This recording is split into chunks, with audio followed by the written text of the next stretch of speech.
So let's talk about my signature framework, deconditioning. What is deconditioning? Everybody is born into something. Your parents, whatever, their religion, their food habits, their hobbies, their educational, their reading level. Everybody is born into some set of conditions. Whatever the world is like at the time of your born, that's the set of conditions. In deconditioning, you're asking yourself the sovereign question of, am I enjoying the existence of me being me? Now, why that question? That question is because I fundamentally believe that that's the sole purpose of all of us. I need to enjoy being Nairi for Nairi before anybody else can enjoy Nairi. Because until I enjoy Nairi, I can't tell you the value proposition of Nairi.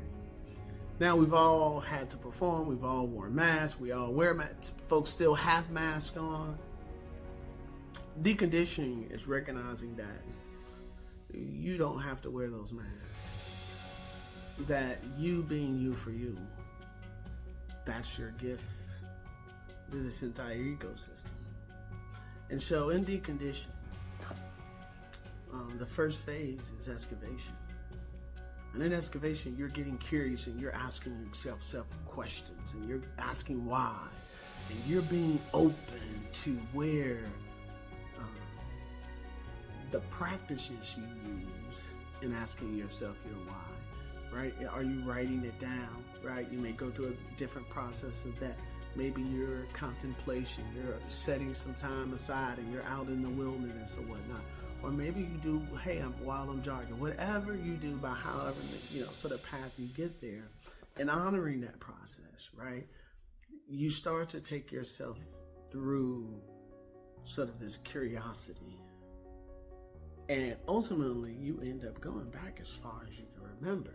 And so if I think about the start of my own sort of inner healing journey, it's 2016. And in 2016, one of the things that I used to say heavily is that I was abandoned as a child.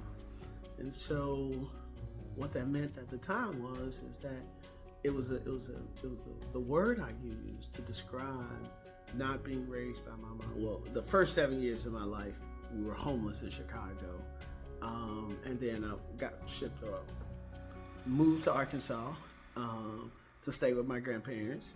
And I didn't see my mom for a long time after that. And I have no truly discernible memories of my dad. I think there's some faint things of sort of him maybe being around, but I don't know if that was some other random person as well too, in the sense that my mama doesn't even tell me that, I knew my dad or anything like that. And so, or maybe it was in super infancy, but by all intents and purposes, the man did not exist, was not around. And so if my dad didn't raise me, if my mom didn't raise me, I was not lovable. I think. And so they abandoned, right? And so that was that sort of sense of abandonment that I had. And so as I go back to sort of think through that story, and I go back and I just continue to ask myself why, and I think about, well, my mom had me a month after she turned 17. Right? I don't know my dad's circumstances. Right? So I don't know so I don't have no clue what he was dealing with at the time. It's not my job to own that. Also, it wasn't my job to tell myself I was abandoned. And that's where, in doing the work of excavation, you start to be able to sort of get to that point. And I was able to sort of get to the point of going, I wasn't abandoned. My mom did the best she could. Like, this is what it was. And at age 7, she put me in the hands of somebody who she was like, oh, well, he's always going to have a place to stay. He's always going to be, right? So that was one of those things where there was an act of love. There's zero abandonment in that, right? And who knows for what reasons that he made to protect his own survival. Again, nothing, not good, bad, or indifferent. I just don't know.